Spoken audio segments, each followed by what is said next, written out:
fortress hungers. Last chance to save Precipice. Beware the Guardian drones. Repeat, beware the Guardian drones.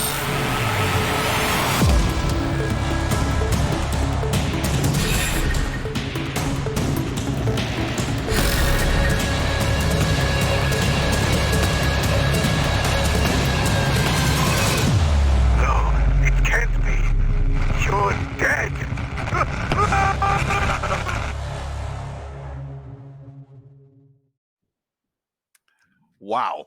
So, Warhammer Quest Blackstone Fortress returns with a new expansion. What can you tell us, Eddie? Great. So this is Warhammer Quest Blackstone Fortress Ascension, and this is a new expansion for Warhammer Quest Blackstone Fortress, which will be the final quest for your adventurers. So this kind of, if you've been following the adventures of the Blackstone Fortress and you've kind of taken your party through their kind of initial skirmishes against the forces of chaos and kind of weird and wonderful alien creatures, and you've seen the kind of the threat level rising across the Blackstone Fortress, you followed the narrative. This is the kind of culmination of your quest, the kind of final final journey into the heart of the Blackstone Fortress. And there are, I have to be a little bit careful here because I don't want to give too many spoilers away, but this is a big deal for your adventurers, and this is a big deal for Precipice and for the whole Warhammer 40,000 setting as well. Yes, you told me a little bit about it yesterday, and my interest is more than a little piqued. The first thing that piques my interest is the new model that you see within that. I don't know if Ben has got a picture for us to see in a moment, but they look like spindle drones plus a few. Yeah, absolutely. So the spindle drones we've seen from the very start of Blackstone Fortress. They were the kind of almost like the blood cells, I suppose, of the Blackstone Fortress itself. Kind of nobody's quite sure what they're doing or how clever they are, or how sentient they are, but they know that if you attack them, they get more dangerous, and they seem to have kind of some ulterior motive for things. These are Guardian drones, so these are considerably bigger, and we saw in the video there that they tower over your adventurers. These are a very, very serious threat. The way to think about these, if you're playing Blackstone Fortress, is these are very much like the end of level boss for your adventure. They work a little bit like, I suppose, if you've got an ant's nest. If we imagine that the spindle drones are the kind of workers who are kind of busy going around keeping the Blackstone Fortress running and doing its general things, and the Guardian drones are, if the fortress feels like it's under threat, these are the big boys it sends out to deal with whatever seems to have kind of wandered into the nest. They look incredible. I mean, the size comparison between those and the original spindle drones is evident by one of them is clutching a spindle drone, right? Yes, so he's kind of picked it up either to kind of repair it or to kind of collect it or something. I feel a little bit sorry for whatever adventurer it was that decided to attack that spindle drone. It's always like a protector. You done what to my kid? Yeah, absolutely. It's like, you picked the wrong fight there. Pick on someone your own size or slightly bigger. And you can tell by the base there that those things are going to be like eye to eye with the dreadnoughts by the time that they're on the fortress itself. So these are going to be the biggest models in Blackstone Fortress. Yeah, absolutely. They're incredible. Now, you touched a little bit, and I want to be very careful to skirt around spoilers, but you said this is the culmination of the Blackstone Fortress adventure, the final installment, I think is what you said. Can you talk a little bit about that and what that means for your whole Blackstone Fortress collection? Yeah, absolutely. So if you've been Blackstone Fortress is a really cool game for a bunch of reasons. So one of them is that all these expansions kind of add on to your core game, and they kind of make it harder and more difficult and give you more things to fight. But the other thing that's really nice about each one is that they kind of continue the story of the Blackstone Fortress, especially with Escalation and now with Ascension. So if you imagine that your kind of initial Blackstone Fortress is kind of like a jolly quest and your adventurers aren't under too much difficulty, they're kind of wandering into the fortress, they're mostly just finding loot and shooting up chaos cultists and having a good time. And then Ascension gets a little bit Escalation, things get a little bit harder. The baddies are a little bit harder to take down. There's more of them. There's a definite sort of increase in the deadliness of your foes as the story has gone on. Ascension is very much kind of like, this has now got to the point where this is full-on disaster movie style territory. The Blackstone Fortress is kind of waking up. It's kind of showing it has some sentience. It has some plans of its own. It has these Guardian drones, which are far more formidable than anything else it's sent out previously. And much like lots of the other expansions for Blackstone Fortress, the kind of final reveal is done through cards that you get in that box set to kind of finish the quest, and you're rewarded with the next nugget of storyline. Yeah, there's a couple of questions being thrown out there, which I'll field. The first one was, it said, will you be able to use these as unaligned units like you can the other things in Warhammer 40,000? Yes, so much like everything else in Blackstone Fortress, the miniatures will have Warhammer 40,000 rules. Awesome. So one of the nice things about Blackstone Fortress, I think that lots of people have noticed, is that we've had a chance to kind of look at stuff that is maybe wouldn't get treatment in the normal Warhammer 40,000. Like, it doesn't fit neatly into an army in the same way that something like a Space Marine would, or an Orc would. And these are kind of an absolute example of that. They're kind of weird and wonderful unit that if you want to, you can absolutely put into your army. They're not going to synergize particularly well with anything else, but if you just love the model and you want to have, like, you know, an army of just weird things that have crawled out of the Blackstone Fortress, you can definitely play with them in your games. Yeah, I think that's nice to be able to add a little bit of Blackstone Flavor Fortress. And the other question I wanted to touch was, is that Obsidious Mallex in the bottom right-hand corner of the front cover of the box? It does look a bit like him, yeah, for sure. I mean, I think you might have thought that you'd killed this guy, but maybe your celebration was too soon. Yeah.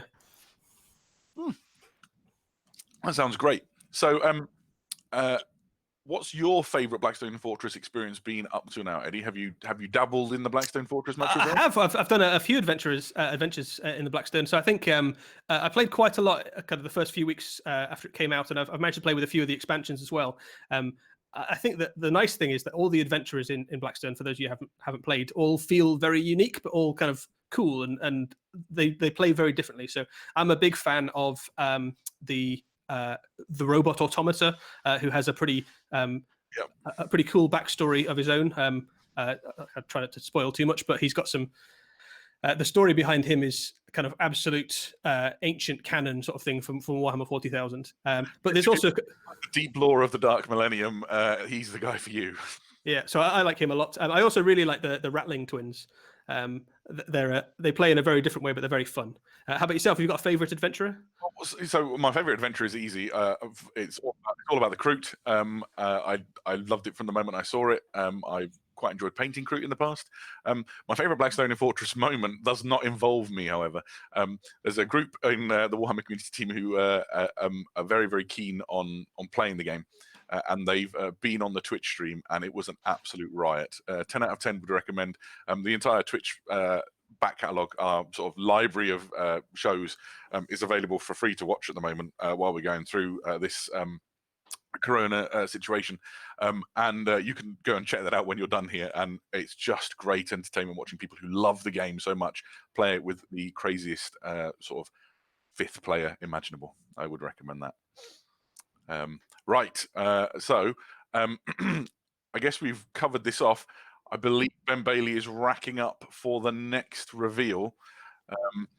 So any moment now, he's going to give a word in my ear, and then we will leap into the next video. What we'll do is we'll show the Blackstone Fortress Ascension video one more time, and then straight into the next one. Let's go. Blackstone Fortress, Hunters. Last chance to save Precipice. Beware the Guardian drones. Repeat, beware the Guardian drones.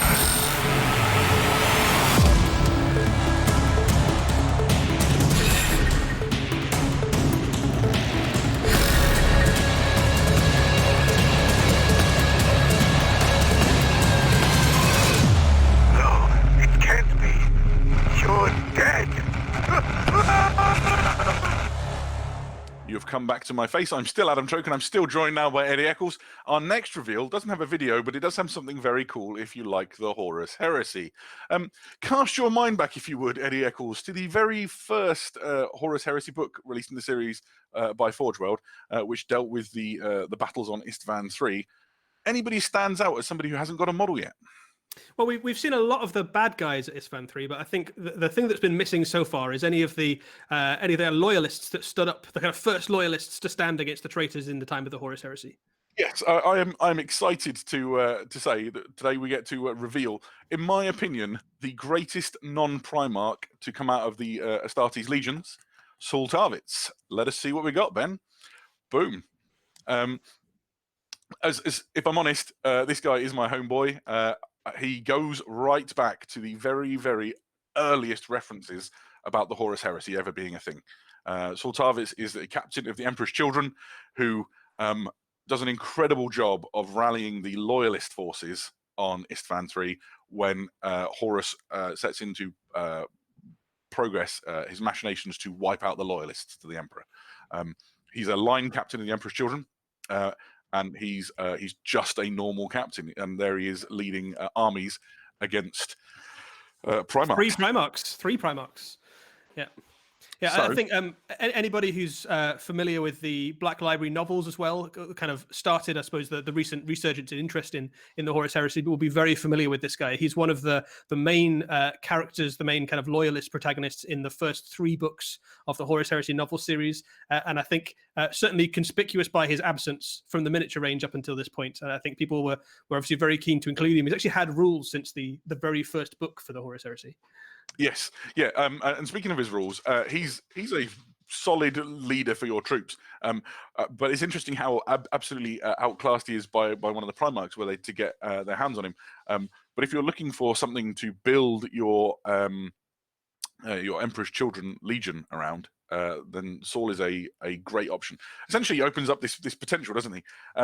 If you've been collecting Emperor's Children up to now, you can have Legion Praetors to lead your force. But you were a little bit absent of the sort of hero to be the leader of them. And here we have essentially the character who is the linchpin around the loyalist efforts on Istvan III. Yeah, I think the kind of army that I think he lends himself to from a narrative perspective is obviously that force on Istvan III. So this is the army that was sent down to the planet by Horus and the kind of the traitor Primarchs, ostensibly to subdue the population, but actually to die in a virus bombing. He kind of was aware of that. He got kind of loads of his troops indoors, kind of in bunkers and stuff, and kind of stretched out that initial engagement past the kind of few hours that Horus was hoping for into a drawn out siege campaign that lasted weeks and weeks and weeks, and gave the loyalists time to kind of rally some of their forces together. And the kind of army that you'd expect this guy to go alongside would be a loyalist force of Emperor's Children, but like an absolutely battered one as well. So if you did it on Istvan III, you'd have kind of like dreadnoughts with kind of covered in bullet holes and dents and scratches, that kind of glorious purple and gold plate, battered to the point of kind of almost not being able to pick out the heraldry. You might have a few kind of traitor elements of the Emperor's Children, Death Guard, the Sons of Horus, kind of on the base, along with him, a kind of slain at his feet sort of thing. That's the kind of how I'd picture him in a force. Or you could do a much more kind of optimistic what if sort of army. You could have a kind of what if he survived that and he kind of managed to combine some of the loyalist Emperor's Children together into a force, and you could kind of go for that shiny gold and purple aesthetic. Yeah, I think there's lots of great collecting opportunities there. The chat, I've seen some of the people throw out some of the things that he achieved throughout his career. Obviously, Sultavis, his first ever reference, I believe, was in the original Space Marine, the background book of the original Space Marine game, which was obviously an epic scale game. And he was just name dropped as he was the person who held the line while Garrow goes off to warn the Emperor on the Eisenstein. But he does a number of great things, including defeats Lucius the Eternal in a duel. That's the best bit. Yeah. And like it's kind of cool. If you're of a certain persuasion within the hobby, I am, where like great deeds done by people for whom great deeds need not necessarily be expected is where it's at for me. Normally, you'd expect great things from a Space Marine, especially a Space Marine captain or a Legion Praetor. But he was up against Primarchs, and not just Primarchs, but the War Master, the greatest of the Emperor's sons, and he dragged him into the mud and made it a horrible, grubby brawl for far longer than the War Master ever planned to invest. I love it. I'll give you a little bit of a tour of his model just in case that's useful. He's got a fancy-looking sword that's called the Charnabal Broadsword. It's a two-handed weapon. It's got the rending special rule. It's got the duelist edge, which means he's got a higher initiative than normal, so he's initiative 6. Means he's going to go faster than most other Space Marine characters. He has a sniper rifle. You can just see the barrel of it protruding from behind his leg. He's got like a special modified bolter, which is pretty rad. He has a refractor field, but really what he has and what you'll need to use if you're using him in the game is a lot of grit and determination. This is the guy who take a legion of Emperor's children, remember who you really are loyal to, and just drag your enemy into deep water. I'm super excited. I think when we were talking about this guy earlier on, Adam, your pitch was that without this guy, Horus would have just rolled straight over the throne world. Yeah, I would contest this with anybody. I'm happy to do so. But I think that Horus kicks in the doors of the Emperor's Palace months and months earlier and wins without the failures brought on him at Istvan 3. Because certainly the Primarch sent to Istvan 5 didn't get it done. So I think he's. And I saw somebody else shouting out some names of Horus Heresy heroes who might be his equal. But I think he's the greatest non-Primarch in Horus Heresy. And I think you need to look at the likes of Sigismund to find somebody who can even possibly rival him. Yeah, I think obviously he's not a renowned duelist necessarily compared to some of the other great heroes, but I think he's. Sorry, I think your mic's breaking up a little bit there, Adam. So I don't know if we can hear you just now, so I'll give you a second to see if we can fix that. But so he's not kind of one of the greatest heroes of in terms of his swordsmanship or his kind of martial prowess. But I think what he absolutely is kind of an iconic character just for doing the right thing in the Horus Heresy and for kind of holding the line against the traitors so early on. I think we might have got Adam back. I didn't know I'd gone. Am I still here? Yep, you're back. You're back. So, I think we could diffuse about how super rad he is. Horus Heresy fans, it's good to know that your game is getting some sweet attention. And there's a new character series model to look forward to coming down the horizon. Let's go on to our next preview, shall we? Let's. A lot of you have been waiting very patiently to see some of this sort of thing. Let's hit it, Ben.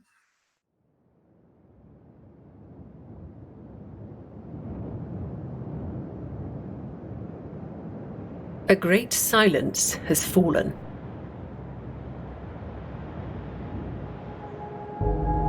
A moment of still terror as the universe prepares for death.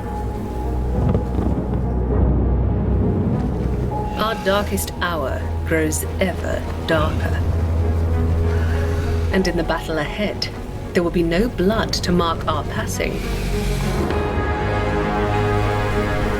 Just the husks of men and women reduced to nothing.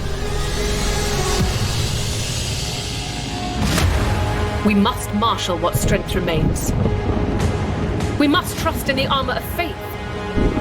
We must deafen the stars with our wrath.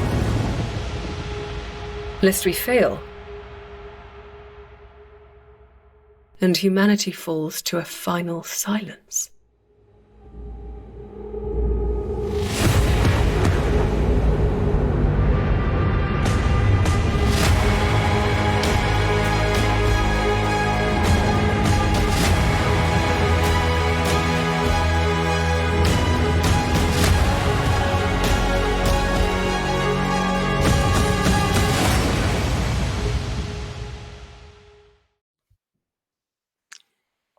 So that doesn't sound too good for the Imperium. We're finally seeing what the Necrons have been up to within the Psychic Awakening, Eddie? Yeah, absolutely. So we know that Necron players have been waiting very patiently through their Psychic Awakening books, and for some of them up to 65 million years for some news on what they've been up to. And we're finally seeing the kind of Necrons join the fight here. So this is some more miniatures and a bit of lore revealed there for book 9 of the Psychic Awakening, which is Pariah. A lot of people out in the world quite rightly put two and two together with the name Pariah and kind of the hark back to some of the old lore that we had in terms of the Necrons and their association with that particular ability, the kind of anti-psyker angle. And what we're seeing here is what the Necrons kind of are planning, and they're kind of joining the war as the Psychic Awakening. They've sat by and kind of watched as the galaxy gain psychic sentience, and kind of more psychers are popping up. They've seen warp storms. They're kind of old enough and wise enough to remember things like this happening a long time ago, and they've decided that they're not going to stand for it. Basically, enough of this. Down with this sort of thing. All these kind of new races hopping up and kind of landing on their planets and building cities and things. And now all of a sudden they're getting psychic powers. They've just had enough, basically. So the Necrons are joining the Psychic Awakening, and they're basically saying a hard nope to all that. Hard nope. So first of all, the term pariah then. Let's have a little bit of a dive into what is a pariah within the 40k universe context. Yeah, absolutely. So a pariah can basically, in Warhammer 40,000, it means a psychic null. So this is a person or entity or a sentient being that has a kind of anti-presence in the warp. The Imperium use these quite a lot. They're fairly rare. They're more rare than psychers. If psychers 1 in a million, they're 1 in a billion. They are used by the Imperium, kind of weaponized or used for a variety of purposes. Inquisitors quite often hang out with them. The Sisters of Silence are all pariahs. They have assassin temples based on pariahs. Is from the pariah strain, yeah. The Necrons in the past have shown an interest in this kind of in these kinds of people, and quite where they fit into the kind of mega narrative of Warhammer 40,000 has never quite been established. Like, are they just a kind of byproduct of humanity's natural psychic awakening, or are they something else, something kind of that's tying into something darker and deeper? The Eldar absolutely despise pariahs. They think they're like the worst thing ever. They're obviously very psychically attuned, and when they see a pariah, they just see like a void into nothingness and eternal damnation and despair. And the Necrons are obviously quite keen on pariahs. They like the idea of nobody having warp powers. So wherever possible, they try and kind of harness these energies, the kind of anti-psyker energies. And one of the things we know of the lore previously is that we've seen places like Cadia and other places that use Blackstone, and it can be kind of made psychically kind of non-resonant. You can either you can turn it on or off, basically. So you can either have lots of psychicness or you can have zero psychicness, and you can turn Blackstone, if you make it in the right way, into kind of pariah structures. Huh. I like it. You see a little bit of that in the Eisenhorn trilogy, I think, don't you? With yeah, it's been part of Warhammer 40,000 lore for quite some time, but it's only now really with a kind of return of Blackstone fortresses and the kind of the fall of the Akkadian Gate, the Cicatrix Maledictum, that actually Blackstone is pretty much the most valuable stuff going in the galaxy, and the Necrons are absolutely out to get as much as they can. Greedy Necrons. Right, speaking of greedy Necrons, the chat wants it. It's on my little order of play card. Ben went the wrong way. We're here. Who is this fellow, and what on earth is he doing? Right, so this guy is the Illuminator. So he's part of Necron lore already. He's had a model previously, but this new model, I think, has upped that considerably. The previous one was resin, perfectly good model. The new one is plastic, and it's absolutely glorious. This is probably the best Necron model we've ever seen.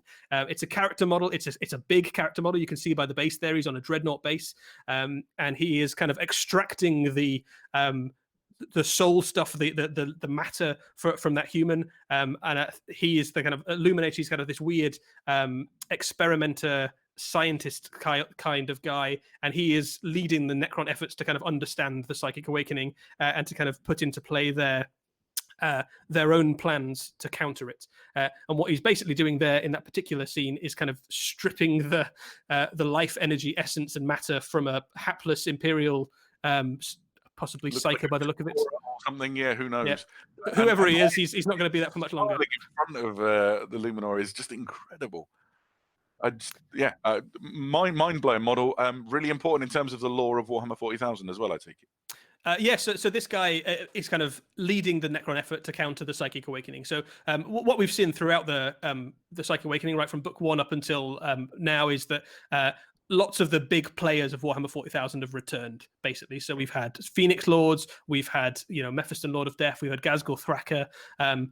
This is the kind of your A-list Necron character joining the fight with a brand new model. He's kind of like catapulted himself up to the top of the kind of Imperium's most wanted list with whatever his nefarious evil plans are for stopping, halting, or kind of redirecting the Psychic Awakening. Yeah, unbelievable. Right. Apparently, we have one of his rules to show off.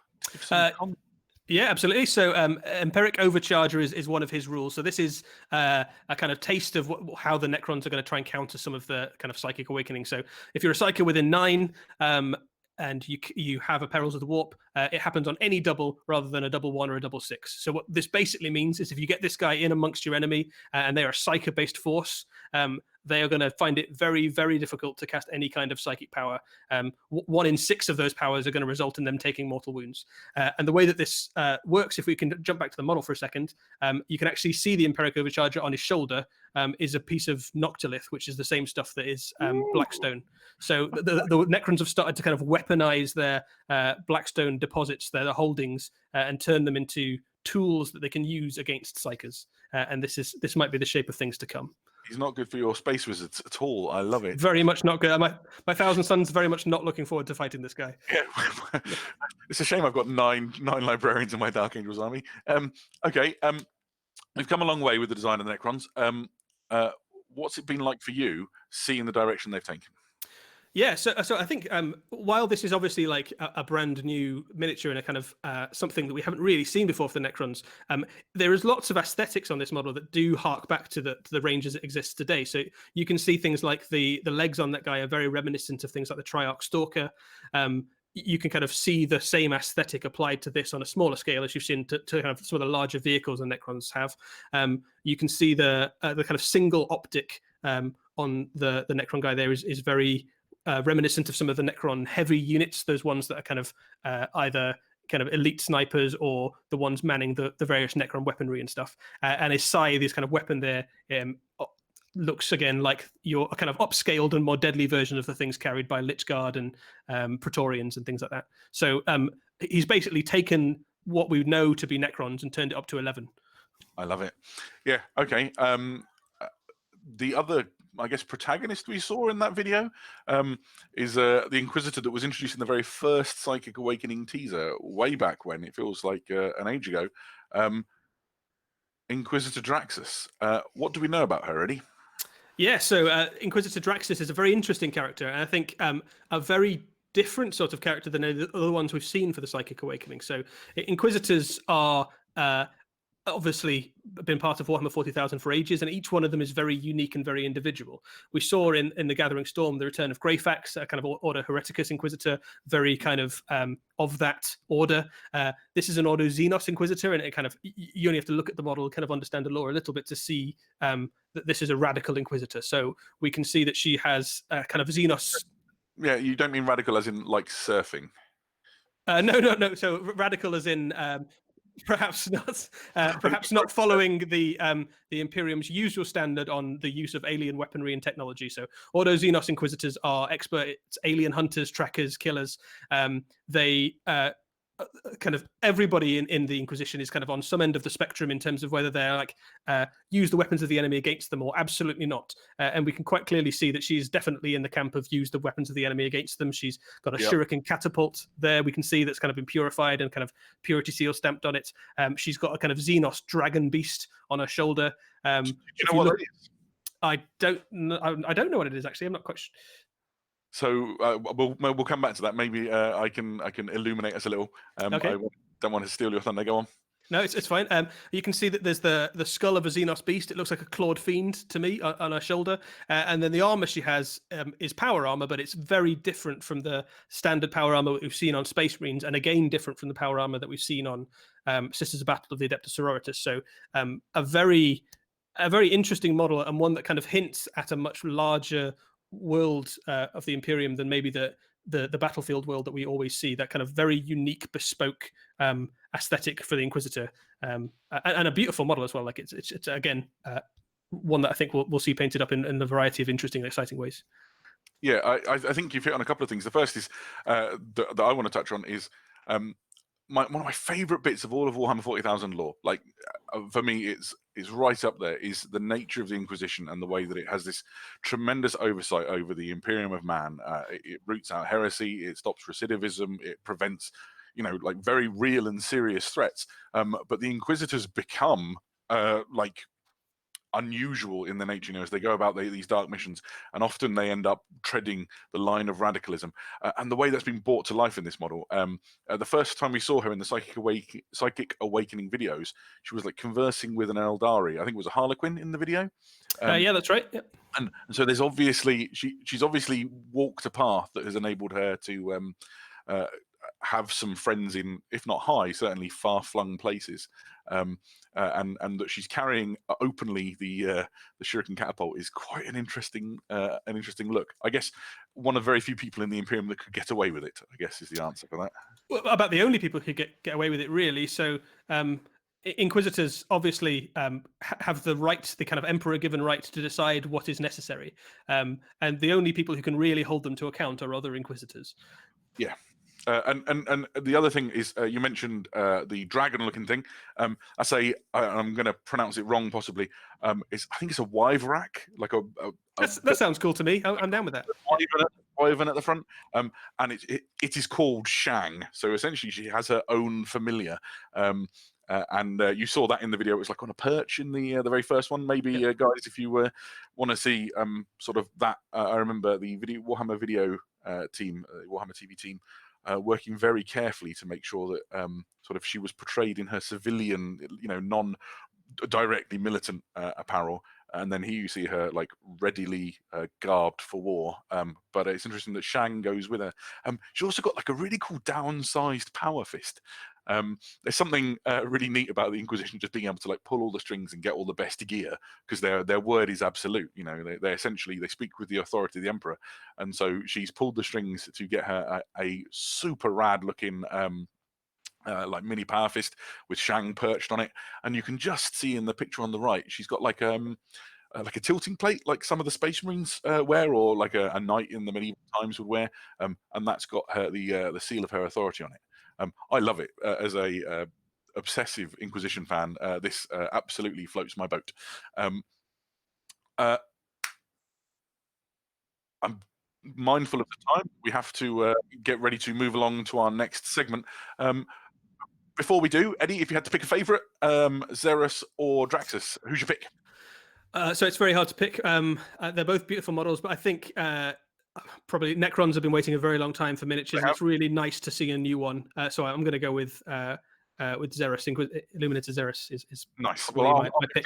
And they both get some love. But either way, this is very exciting times for Warhammer 40,000, and sees the Psychic Awakening storyline continue to develop in a really appealing direction. I think the last thing to say about the Inquisitor in this context as well is that one of the things that the Imperium is obviously very aware of, is very obvious right now, is that there's this big massive rift that's opened up in the galaxy, and huge amounts of its resource have been poured into fighting that. And it's only people like the Inquisitors who've been kind of keeping an eye on what's going on with some of the Xenos races that are out there. And it's only now that they're like, ooh, there is this other big thing happening. We need to mobilize some troops to counter this as well. I know that we've just finished having this mega death battle with Chaos, but if we could get all the people who've just finished doing that and move them over to fight some Necrons, that would be great. Redeploy who's left. And it's very doom and gloom, that narrative that runs through that video. It's worth another look through, because my word, there's dark stuff coming, and the Imperium is going to need everybody it's got, or everything's going to go very badly wrong. Right, we're going to go over. We'll be back very shortly with some new reveals on a different topic.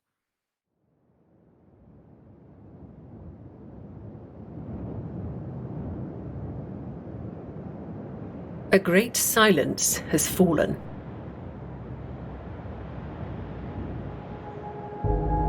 A moment of still terror as the universe prepares for death.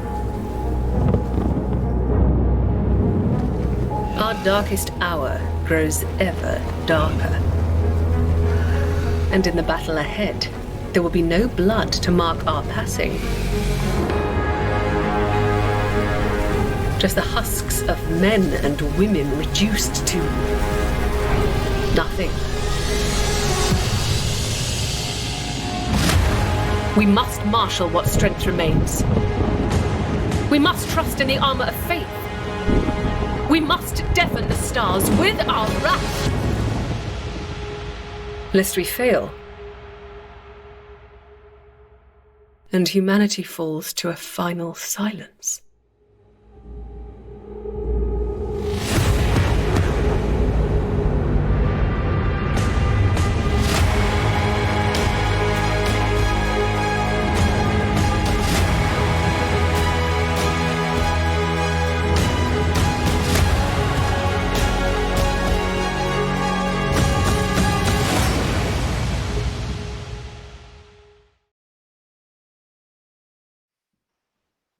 Back once again. I'm still Adam Troken. This is still Eddie Eccles, and we're in Hello. with the next part of the Warhammer preview online, the third in our Warhammer previews.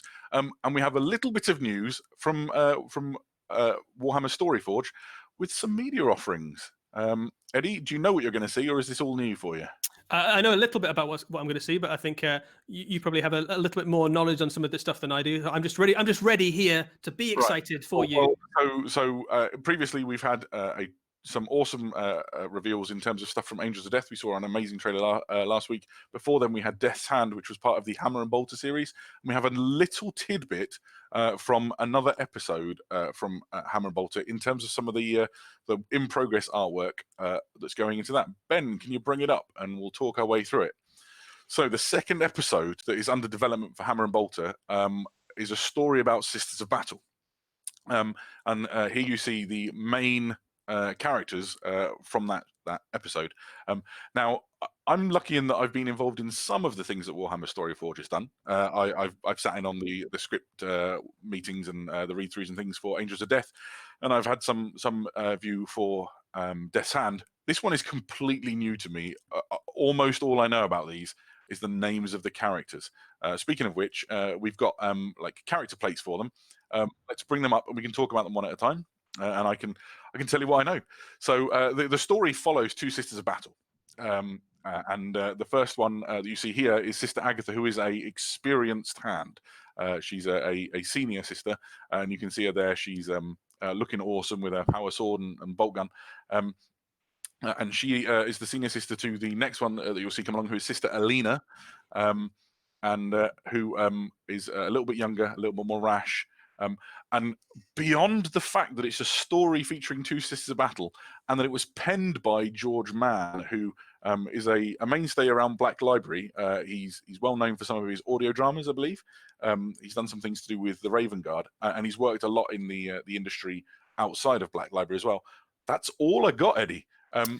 Oh, that's it. That's enough, Adam. I can get excited about that. That's no problem. So I think just the fact that we're getting a story about Sisters of Battle and Adeptus Sororitas is pretty exciting news in its own right. So if you remember 2 or 3 years ago, before the age of Plastic Sisters of Battle, it almost seemed at some point like we were never going to see more of the Sisters of Battle. And at this point, we've had loads. We've been absolutely spoiled with cool stuff recently, and I think it's great to see some of the fiction with these guys. They are really interesting characters. They're really kind of evocative. They're very Warhammer 40,000. They kind of straddle that line between the kind of faith and fury and the kind of militant might of the Imperium.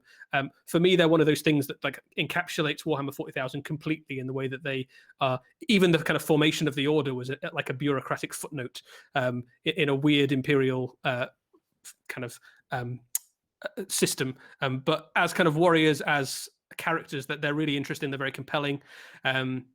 That looks to me like the Order of the Ebon Chalice, which is kind of one of the original founding sisterhoods. And the characters look very cool. I think we saw a little bit of the animation of Death's Hand, as you said, and I think these look similar to that. So I'm excited to kind of see these in action and kind of see who they're up against. The Storyforge team are really keen to investigate different animation styles and different styles of illustration with the things that they're doing. If you compare sort of Death's Hand and this to what we've seen with Angels of Death, for example, they're really very different.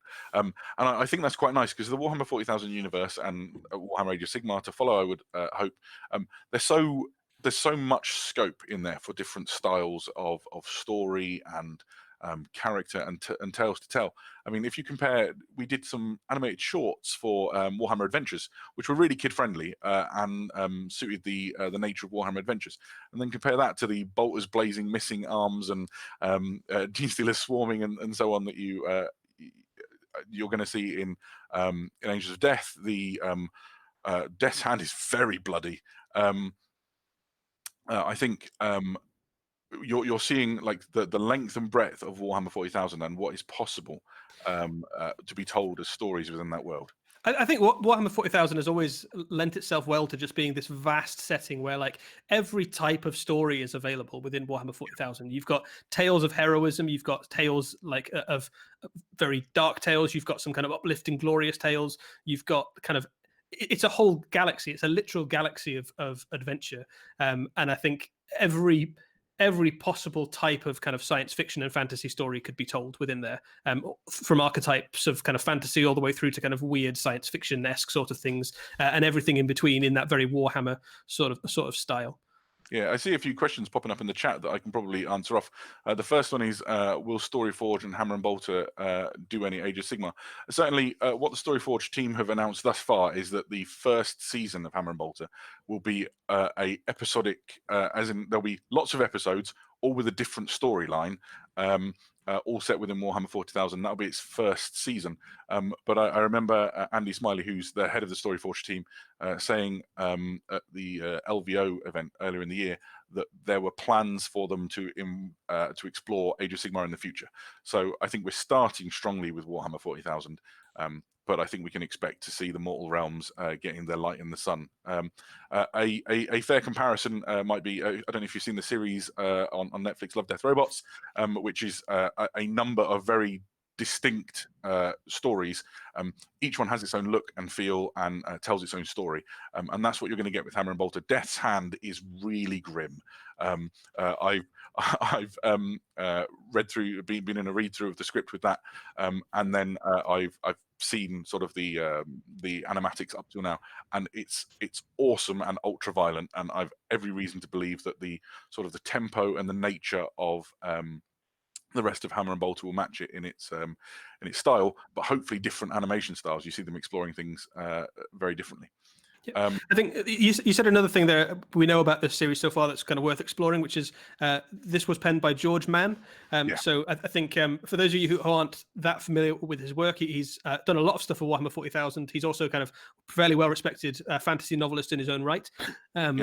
The stuff for Warhammer 40,000 that he's done that I'm familiar with is lots of stuff for the Raven Guard. So he's done a couple of very, very good stories, kind of Raven Guard up against Death Guard, up against Tyrannid kind of infestations, and he's done a little bit of work with Shrike, the character as well, the kind of now chapter master of the Raven Guard. So I'm quite looking forward to this. I think his audio dramas specifically are very good, and I think there's quite a lot of crossover in terms of how audio dramas are written compared to how you might approach doing something like an animation like this. Yes, yeah. A bunch of people are asking about platforms and stuff. There's nothing for us to reveal on that. I couldn't tell you when. I couldn't tell you how. All I can tell you is that it is, these are relatively early day developments for the Storyforge team. And as for George Mann, I've been able to see him sort of at work working his craft as I've sat in on some of the Storyforge meetings. I'm super excited to see what his story brings out about the system. I think the team that's been pulled together for the Storyforge are some of the names that you would know and love from Warhammer fiction. They're mainstays of the Black Library. Andy Smiley, who's renowned for his like very, very violent flesh tearers stories, visceral action, characters who are definitely on the grimmer and darker side of things. Aaron Dembski-Bowden, who is beloved of fans of Night Lords and Black Legion. George Mann, who has had a hand in the Black Library for a decade or so. It's no surprise to see names like those working with really talented animation studios to help bring all this to life. I can just express my excitement for how cool I think it looks, and I'm really interested to see what else we're going to see. If this is an episodic thing, we're going to get multiple episodes. We're going to be seeing the length and breadth of Warhammer 40,000. Like I don't know what people want to see, but I'm sure they'll tell us in the chat. Yeah, I was going to say there must be people who have some opinions on what they'd like. Is there a thing that you would like to see brought to life in Hammer and Bolter, for example? So I really like Warhammer 40,000's like dark corners. So I think what we see a lot of with the miniatures is obviously like armies up against each other and kind of the biggest, like we see it when it gets real sort of thing. We see what happens to Warhammer 40,000 when diplomacy has failed and the invasion fleets have just landed. But I like reading about in fiction certainly. So I think I'll probably like watching some of the kind of cloak and dagger in the shadows how the kind of story and character development that obviously miniatures wargaming doesn't really allow you to see, other than your character gets decapitated. So that's what I'm excited about. And I think in terms of what I'd like to see in terms of characters and kind of what races covered, I think Inquisition for the first one we've seen for Death's Hand and Assassins is a strong start. Sisters of Battle is a pretty solid second go, and I think beyond that, I'd really love to see some Xenos stuff. I think would be great to see. And then race, go on. I'll put you on the spot. Oh, I've seen somebody say anime style Tau battle suits in action would be rad, and I think Eldar. I'd like to see some Eldar. Right, Eldar and Orcs. I think Eldar versus normal humans would be really good because it would give you the a visual for how far advanced above mortal men the Eldari really are. I think that'd be really I think that's the thing we don't see is obviously with miniatures you kind of you can capture a lot with a miniature. You can kind of look at the kind of the scope and the size and the technology and stuff, but you don't really capture movement. And I think it's from a purely aesthetic standpoint, it would be nice to see Xenos races moving, or even like Space Marines moving, and how does a Wraith Lord walk? What does that look like? Or these we've had a tiny little window in with some of the sort of the trailers and things for some of the licensed Warhammer video games in the past. But we've not had full stories, and I think that's really appealing. Somebody in the chat has hit on mine, and I think you would probably agree it would be good. I would like to see at some point Dark Angels and the Fallen. I'm in. I'm so in. Where the Fallen get their final vengeance and blow up the rock. That sounds great. Good suggestion. Good suggestion, chat. You could turn something like Gav Thorpe's Angels of Darkness, where I'm pretty sure that Fallen do pretty well out of that one, if I recall.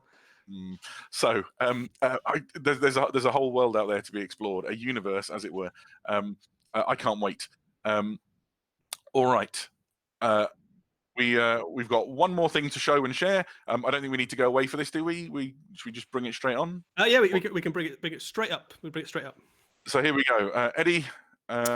Great. So if you cast your mind back to a few weeks back, we announced that Lieutenant Amalius would be made available as a made-to-order miniature. And the reason we did that is that model was going to be first made available. It was going to be available at Adepticon this year as the final show. And obviously that was cancelled, so we didn't get a chance to give people the opportunity to pick that guy up.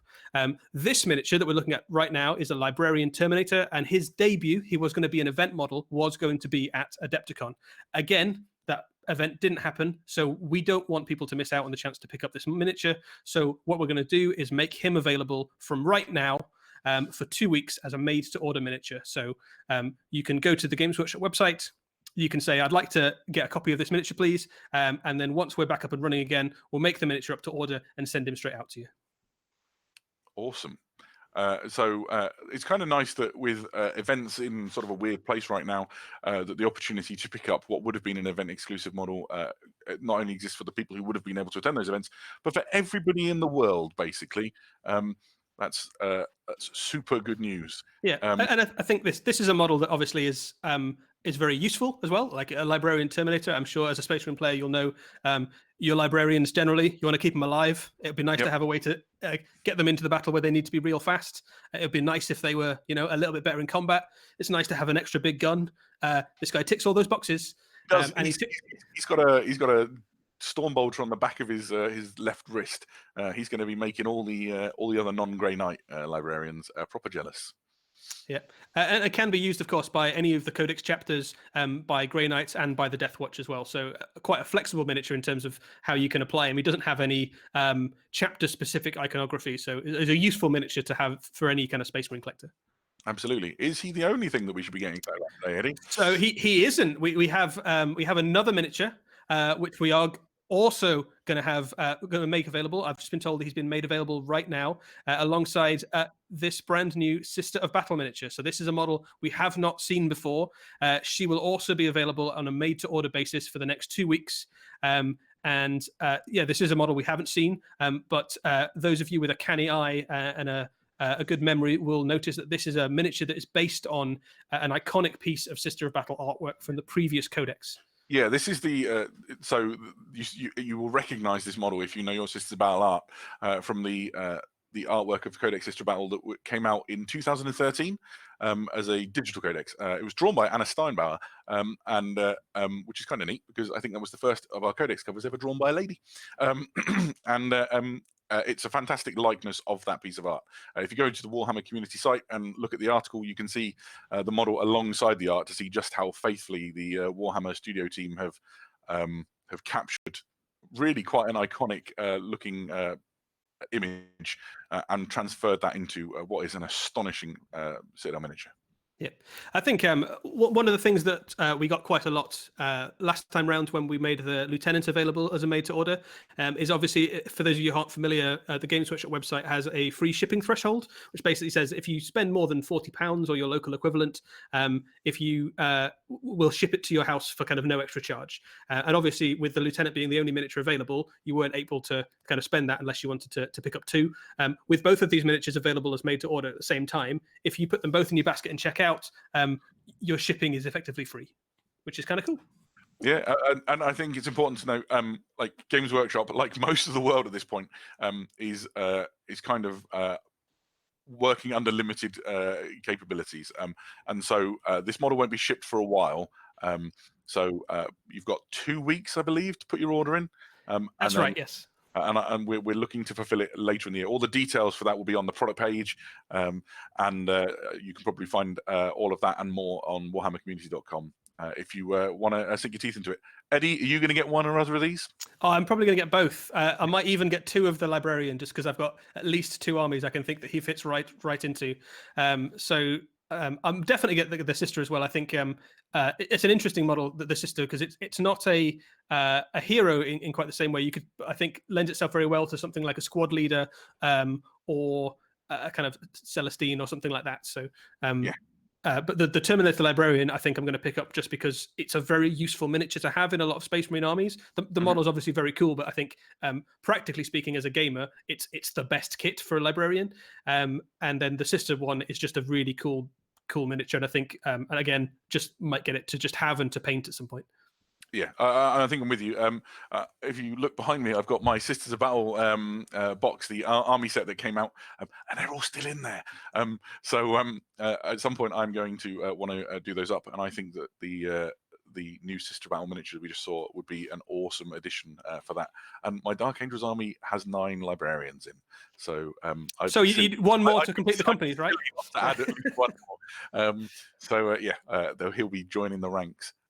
My only question is whether or not I do any tweaking and fiddling to it, because he's a really nice model, and I'm like, oh, is there some place I can add some Dark Angels iconography? I've got lots of Dark Angels upgrade sets. You could put a little Watcher in the Dark on the base, and then you wouldn't have to mess with the model, but you could add a bit of Dark Angel I quite like that. Kind of aesthetic to it. Because it's a really nice miniature in terms of the kind of scaling and the amount of detail that's on it. It's got some nice kind of open panel areas. So the chat's asking if this is plastic or resin. Absolutely is plastic. This is definitely a plastic model. Both of them are plastic. I want a new Space Wizard to throw mine bullets at the enemies of the Dark Angels chapter, and I think I should hoard more Sisters of Battle ready for the day when I actually put mine together. All right, so guys in the chat. Oh, it's coming back to my face apparently. There you are. You're all hello. I'm still Adam. It's still Eddie. We've had a slew of great reveals. There's some models that you can go and order now, and they're available for 2 weeks. What else is there to say, Eddie? Will there be any more previews, I guess is the first question. So this will be the last of the previews this month. Obviously, Games Workshop is in an interesting place right now. We are kind of, a lot of our spaces are kind of closed up at the moment for safety reasons. But we will be back in May with more stuff to show you. Hopefully, that's the plan currently. So this is it for April. But hopefully, it won't be too long before we have more cool stuff to show you guys. Yeah, and in terms of that sort of lockdown situation that the world finds itself in, the Warhammer community team really are trying to do as much as they can to help make this as palatable and enjoyable for all of you as they possibly can. Every single day of the week, so Monday through Friday, we've got the great Warhammer TV team putting on a hangout and paint session, which kicks off, I believe, at 4 o'clock UK time. You can join the likes of Peachy and Nick the one Ben Bailey, often Ben Galla, who's a great guy from the Warhammer community team. They're building models. They're having a great time. Get on there and have a look at the schedule for the week, because they're trying out other shows as well. I believe there's a hobby clinic. I believe they're doing a black. That's on Tuesday. I believe they're doing a Black Library book club, which is based on the book of the week. So if you're looking for ways to enjoy yourself and keep yourself active and engaged, there's loads, plus new articles every single day of the week on warhammercommunity.com. We've got you guys. Yeah, and I think a lot of them over the next few weeks will be looking at a bit more detail in some of the things that we previewed today. So if there's anything that you saw today and you're super excited about, you probably won't have to wait too much longer before you can read a little bit more about the lore or have a look at some different angles of the miniature, that sort of thing.